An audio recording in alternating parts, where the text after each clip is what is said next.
नजर लग जाएगी। ज्योति जलाऊंगी, मेहंदी रचाऊंगी, श्रृंगार सजाऊंगी, आरती की थाली में ज्योति जलाऊंगी, विनयश्वर का शत शत करूंगी, आज करवा चौथ का मैं व्रत करूंगी, आज करवा चौथ का मैं व्रत करूंगी, आज करवा चौथ का मैं व्रत करूंगी।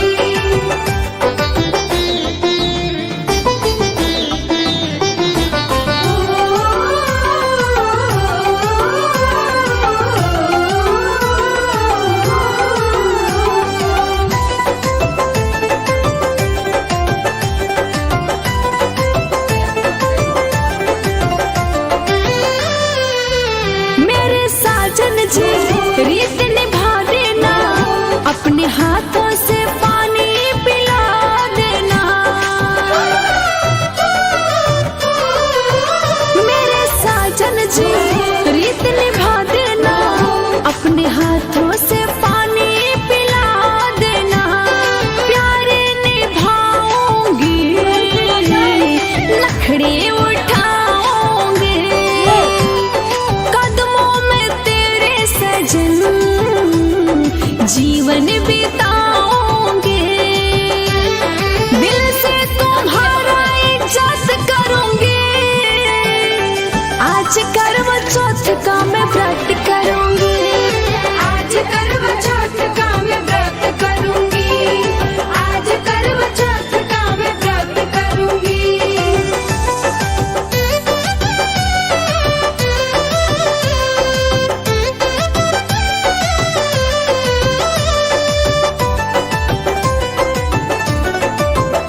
पिया परदेसी तुझको चाहूं मैं, 7 जन्मों तक तुझको ही पाऊं मैं,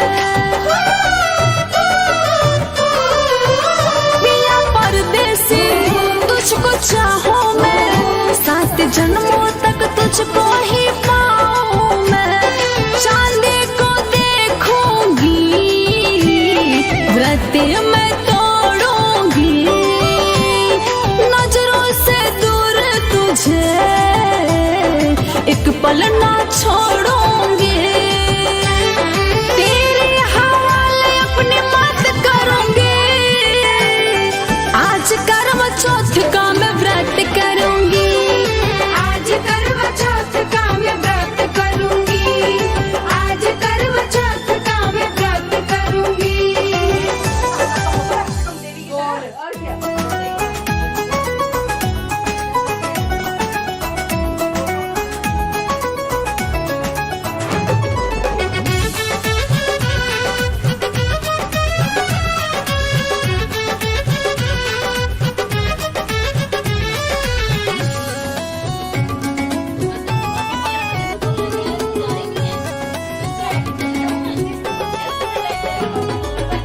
ये चंदा तोहरा से यही बातें मांग हो, चम चम चमकत रहे मोर सुहाग हो, ये चंदा तोहरा से यही बातें मांग हो, चम चम चमकत रहे मोर सुहाग हो, आवे ना पिया हमरा कोनो भी बतिया, करवा चौथ के लिए हम बरतिया, करवा चौथ के लिए हम बरतिया। बोल करवा माता की जय।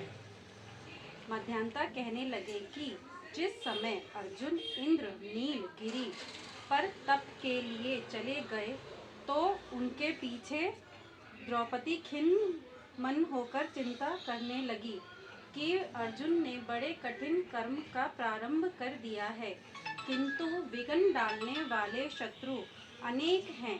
इस प्रकार चिंता करके श्री कृष्ण से सब विघ्नों के नाश करने का उपाय पूछने लगे। द्रौपदी ने कहा कि हे सर्व जगत के नाथ, आप मुझे ऐसा व्रत बताने की कृपा करें जिसके करने से सभी विघ्न नाश हो जाएं। श्री कृष्ण जी ने कहा कि हे महाभागे, श्री पार्वती जी ने शंकर भगवान से भी यही प्रश्न किया था। जब शंकर जी ने पार्वती जी से जो कहा था वे वराहो, यही वही करक चतुर्थी नाम का व्रत मैं तुमसे कहता हूँ। तुम ध्यान पूर्वक सुनो, जो सब प्रकार के विघ्नों को नाश करने वाला है। श्री पार्वती जी ने कहा कि हे भगवान, यह करक चतुर्थी का व्रत किस प्रकार का है तथा उसका विधान क्या है, और पहले भी उस व्रत को किसी ने किया है? शंकर जी बोले कि पार्वती, जो अनेक प्रकार के रत्नों से शोभायमान, चांदी और सोने के भवनों से भरे विद्यमान, पुरुषों से सुशोभित, लोगों को वश में करने वाली दिव्य स्त्रियों से शोभायमान, जहाँ पर सदैव ही वेद ध्वनि होती है, ऐसे स्वर्ग से भी मनोहर परम रमणीक शुक्र प्रस्थपुर दिल्ली शहर में एक वेद शर्मा नामक ज्ञानी ब्राह्मण रहता था। उसकी पत्नी का नाम लीलावती था। उसके महापराक्रमी 7 पुत्रों और संपूर्ण लक्षणों से युक्त वीरवती नाम की एक कन्या उत्पन्न हुई। उसके आंखें नील कमल के समान और मुख चंद्रमा के समान था। उसके विवाह के योग्य समय आ जाने पर वेद शर्मा ने एक वेद शास्त्र के ज्ञाता विद्वान ब्राह्मण को विवाह विधि से प्रदान कर दिया। इसके पश्चात वीरवती ने अपने भाइयों की स्त्री समेत गौरी का व्रत किया। फिर कार्तिक कृष्ण चतुर्थी के दिन व्रतोवास कर सायंकाल में स्नान कर सभी ने भक्ति भाव से व्रत वृक्ष का चित्र बनाकर उसके नीचे शंकर जी, गणेश जी और स्वामी कार्तिकेय के साथ पार्वती जी का चित्र बनाया और ओम नमः शिवाय इस मंत्र से धूप दीप गंध पुष्प और अक्षादि से गौरी का पूजन किया। फिर शिवजी, गणेश जी तथा शरणानन का अलग अलग पूजन करती हुई पकवान, अक्षत तथा दीपक से युक्त 10 करवा और गेहूं पिसान और गुड़ के बने हुए पकवान तथा और भी अनेक प्रकार के फलादि भोज्य पदार्थों को अर्पण करके अर्घ देने के लिए चंद्रोदय की प्रतीक्षा करने लगे। इसी बीच में वह वीरवती बाला भूख प्यास की पीड़ा से मूर्छित होकर पृथ्वी पर गिर पड़ी। तब उसके सभी भाई बांधव रुदन करने लगे। फिर वीरवती का मुख धोकर पंखे से हवा करके उसको ढाढ़स बांधने लगे कि अब चंद्रमा उदय होने वाला है ही है। उसका एक भाई चिंता युक्त होकर एक महान वट पर चढ़ गया है। बहन के प्रेम से दुखी उसके भाई ने जलती हुई लोहारी लेकर चंद्रमा के उदय होने का बहाना कर दिखाया। उसने चंद्रमा का उदय जानकर दुख का त्याग करके विधि विधान से अर्घ्य देकर भोजन कर लिया। इस प्रकार व्रत के दूषित हो जाने के कारण उसका पति मर गया। तब वीरवती ने अपने पति को मरा हुआ देखकर पुनः शिवजी का पूजन कर 1 वर्ष तक निराहार व्रत किया। वर्ष के समाप्त होने पर करक चतुर्थी का व्रत उसकी भौजाइयों ने किया। वीरवती ने भी पूर्वोक्त विधान से व्रत किया। जब उसकी दिन में कन्याओं के साथ इंद्राणी वहां करक चतुर्थी का व्रत करने के लिए स्वर्ग लोक से आई और वह वीरवती के पास में चली गई। तब वीरवती ने इंद्राणी से सब बातें पूछी। वीरवती ने कहा कि जब मैं करक चतुर्थी का व्रत करके अपने पति के घर पर आई तो मेरा पति मृत्यु को प्राप्त हो गया। मैं नहीं जानती कि किस पाप के कर्म से मुझको यह फल मिला। हे महेश्वरी, हमारे भाग्य से आप यहाँ आ गई हैं, सो मेरे पति को जीवित करके मुझ पर कृपा कीजिए। इंद्राणी ने कहा, हे महाशुभे, गत वर्ष जो तुमने पति के घर में कर चतुर्थी का व्रत किया था तो बिना चंद्रमा के उदय हुए ही तुमने व्यर्थ अर्घ दे दिया था। इसी से व्रत दूषित हो गया और तुम्हारा पति मृत्यु को प्राप्त हो गया। अब तुम यत्न के साथ इस कर चतुर्थी का व्रत करो। तत्पश्चात इस व्रत के प्रभाव से मैं तुम्हारे पति को जीवित कर दूंगी। श्री कृष्ण कहने लगे कि हे द्रौपदी, इंद्राणी के वचन को सुनकर वीरवती ने विधान पूर्वक इस व्रत को किया। इस प्रकार उसके कर्क चतुर्थी का व्रत करने से इंद्राणी ने प्रसन्न होकर जल के द्वारा अभिषेचन कर उसके पति को जीवित कर दिया। वह देवता के समान हो गया। इसके पश्चात वीरवती अपने पति के साथ घर आकर आनंद करने लगी। वीरवती के व्रत के प्रभाव से उसका पति धन्य धान्य पुत्र तथा आयु को प्राप्त हुआ। इसलिए तुम भी इस व्रत को यत्न पूर्वक करो। सूत जी कहने लगे कि हे ऋषियों, इस प्रकार श्री कृष्ण के वचनों को सुनकर द्रौपदी ने इस करवा चौथ के व्रत को किया, जिसके प्रभाव से संग्राम में कौरवों को जीतकर अतुलनीय राज्य को प्राप्त किया, जिससे उनका सब दुख जाता रहा। बोलो करवा माता की जय। बोल साचे दरबार की जय। गणेश की गणेश की यही वाली है ना? देख ले गणेश की एक या दो रावण याद आ जाता है बीच में। पैर सुनो। हाँ, लाके दुकान से चुनरी यही अरे है। नहीं, ये तो फिर संकटी चतुर्थी की है ना, यही वाली बोलनी है ना? हाँ, तो मैं चुनरी ओढ़ के करूंगी ना सारी। वही बोल रही हूँ। इसलिए कह रही हूँ मैं। कहानी किसमें सुन रहे हो तुम? वाणी तो इसमें सुन। बस तो क्या इसमें बनने के लिए?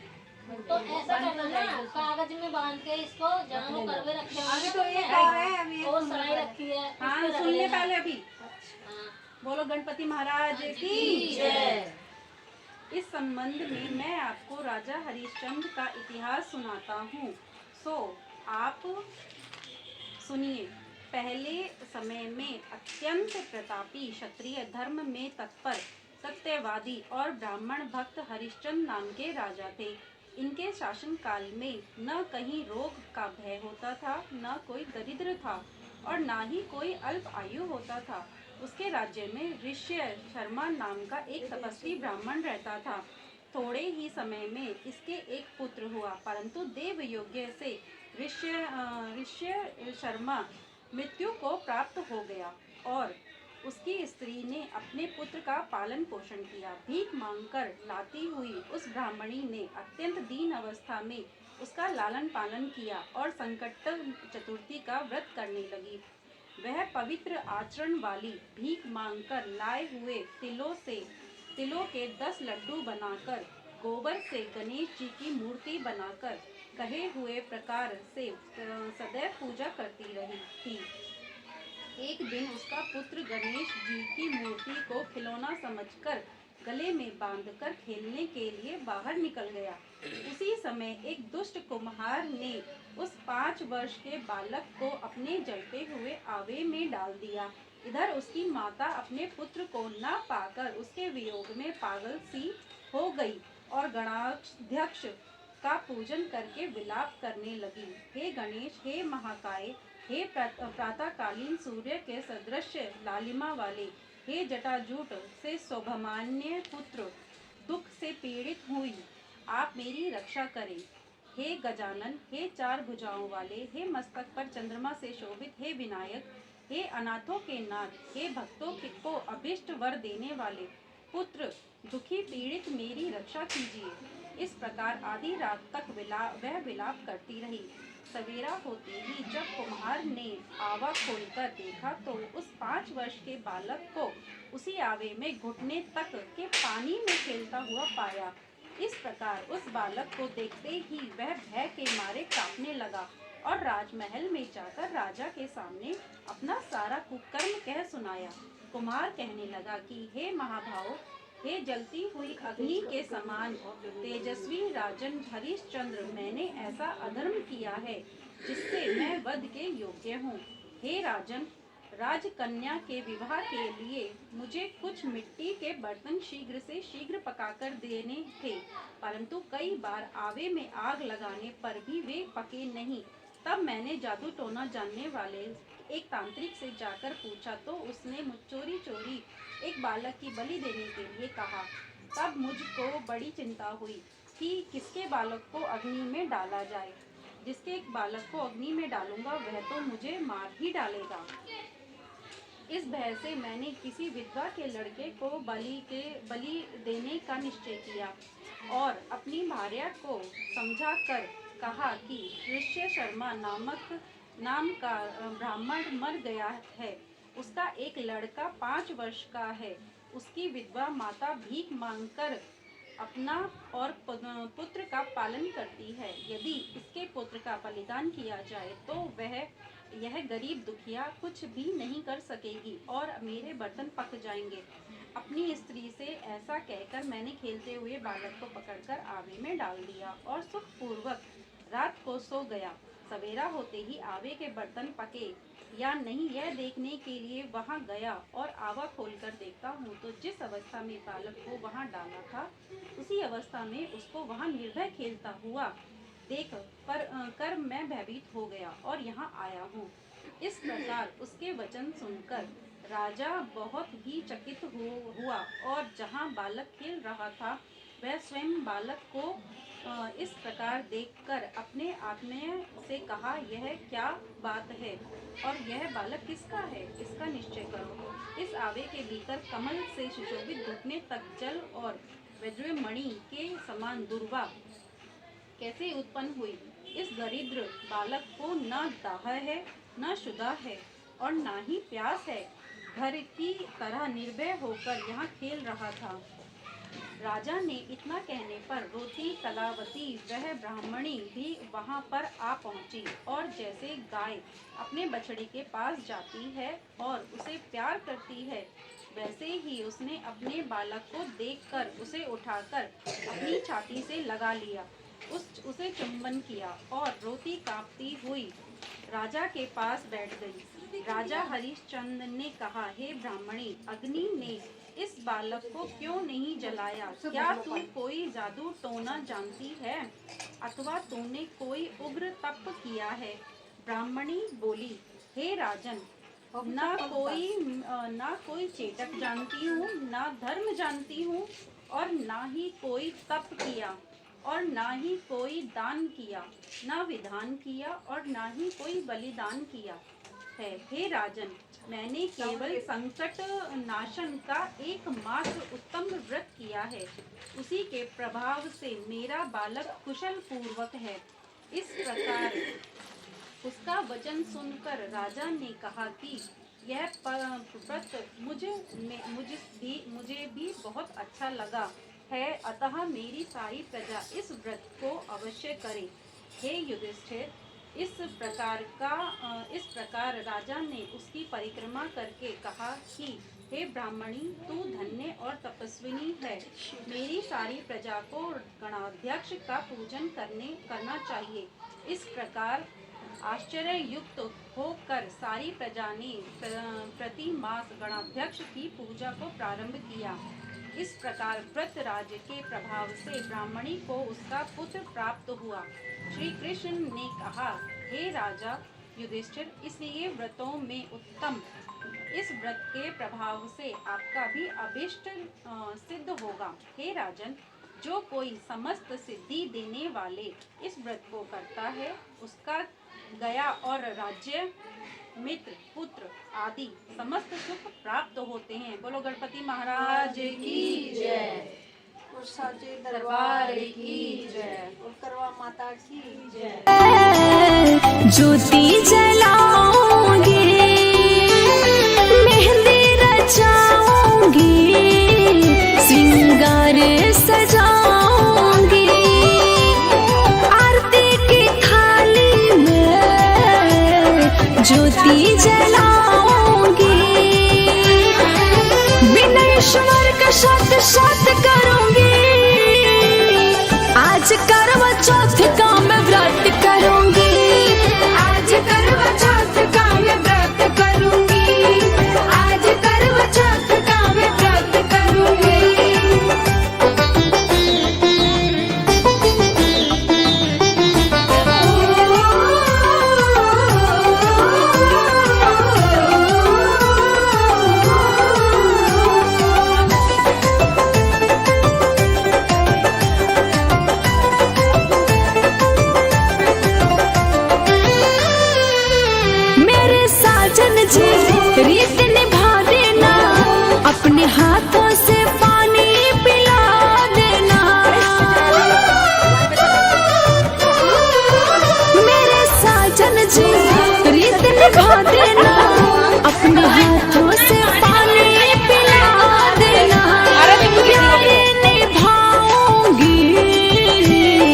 रखड़ी उठाऊंगी कदमों में तेरे सजन जीवन बिताऊंगी दिल से तुम्हारा इज्जत करूंगी आज करवा चौथ का